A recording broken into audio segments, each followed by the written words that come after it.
What's up everybody? Welcome back to my channel, and if you're new, welcome to my channel. My name is Thompson, and today I have a very special video, to me at least, because I want to introduce my new car. It's a 2016 BMW 435i, also known as the F32 chassis, and I am super excited to finally get my own car on my channel. Today I'm going to drive it, give you my reviews, my thoughts, let you know why I picked it up and decided to buy this car out of anything that I could have bought in the same price range, of course, and give you my thoughts about it before I mod the crap out of it and hopefully hit 500 horsepower.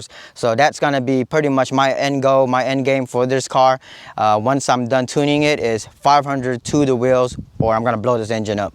So the car comes with the M Sport package. So you get the more aggressive front bumper, you get these larger grills, looks super aggressive, I like it. You get 19-inch wheels instead of the standard 18s, and you get the Brembo calipers on the sport package. You do get stiffer suspension as well. It is slightly lower than the standard models, so it does have a little bit more of an aggressive stance as well on this car, but it looks absolutely amazing. I think BMW knocked it out the park with this car versus the newer chassis, the newer generations with those big old grills. I think those are actually quite ugly. So other than this, I believe the E46 is like my other favorite chassis, but this thing just looks absolutely amazing. The lines of the coupe just looks really good. It has the blackout shadow package, so all the trim is gloss black. There's no chrome on the car. It looks very sleek. I'll take you to the back. One of my favorite views of the car is this 3/4 back panel view. The color is a mineral gray. I believe that's what they call the color on the car. Gray is actually one of my favorite colors, and when I saw this thing, I just had to pick it up. The reason I picked this car over all the other cars I looked at Lexus RCs, I've looked at everything and anything under the sun, sub 30 grand. And the reason I picked this car up is because of the aftermarket parts that you can get on the car. There's so much support on the N55 motor, and you know, I'm just a tuner head myself. I like to tinker with cars, and I want to be able to like mod the car. So this is the perfect platform to build something off of. That's one of the main reasons I picked this car. I've always been a BMW guy myself. This is probably like my fourth or fifth one. I've had 325s, E90s, 335s, M3s. So I'm not new to the Beamer world, but I'm very happy to be back in a Beamer.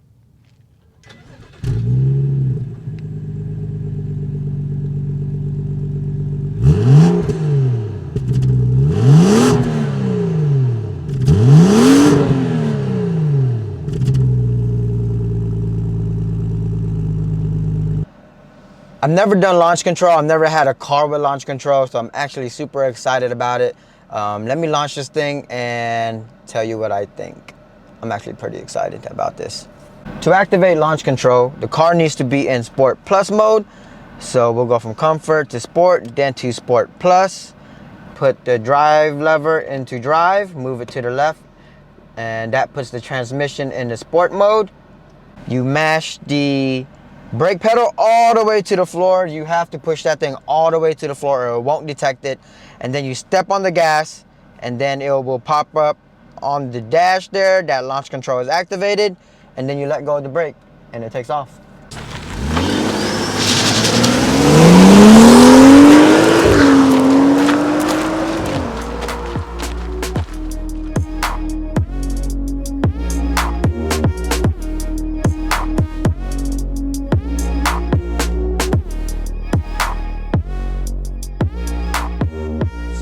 The 435, like all 35 cars from BMW since like the mid 2000s, come with a turbo inline six.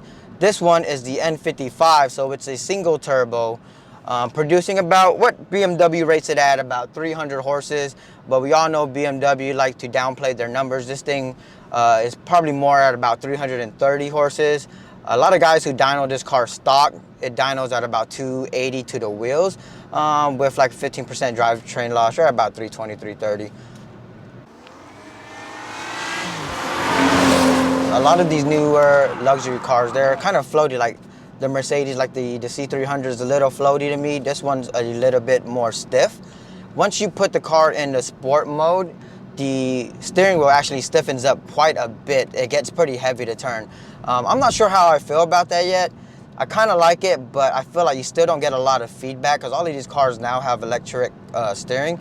You don't get a lot of feedback in the wheel, but adding that heaviness to the steering wheel kind of almost pretends to give you that feel, which is okay. Let's see here. This is a long sweeper turn. So the car itself sounds pretty good stock, I think. But again, I will be doing some mods on it and getting it to sound a little bit louder. Let's push out of this corner. It's holding its weight very, very well.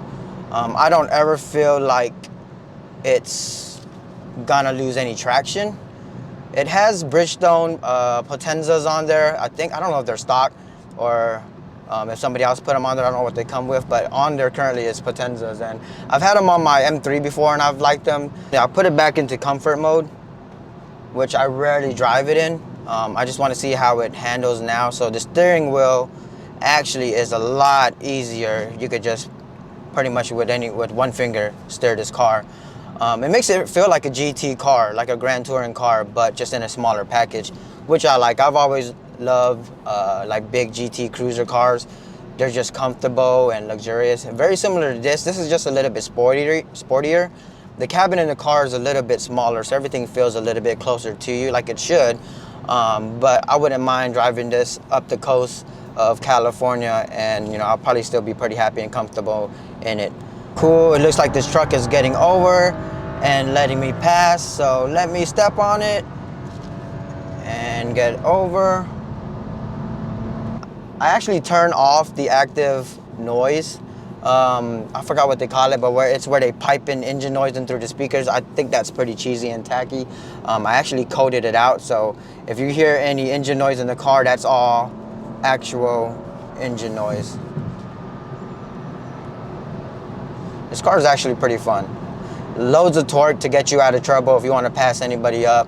It has the power without feeling like you're gonna lose control of the car. I think anybody who's been driving for a couple of years will be able to handle this car with ease. I am now at the beach. I've driven from the canyons all the way down. Been driving for about 2 hours, and the car is exactly what I expected it to be, what I wanted it to be. It was comfy, sporty, and fun. I mean, 300 horsepower is enough to make most people smile, even me, but not enough for me. So I hope you guys stay tuned, because I'm gonna go full bolt-ons. I'm trying to hit 500 horsepower at the wheels. So stay with me on this journey. I appreciate you guys watching. If you're not subbed, go ahead and hit that subscribe button and the notification bell, so every time I make a new video, you guys can come see it. Thanks for watching. See you guys next time.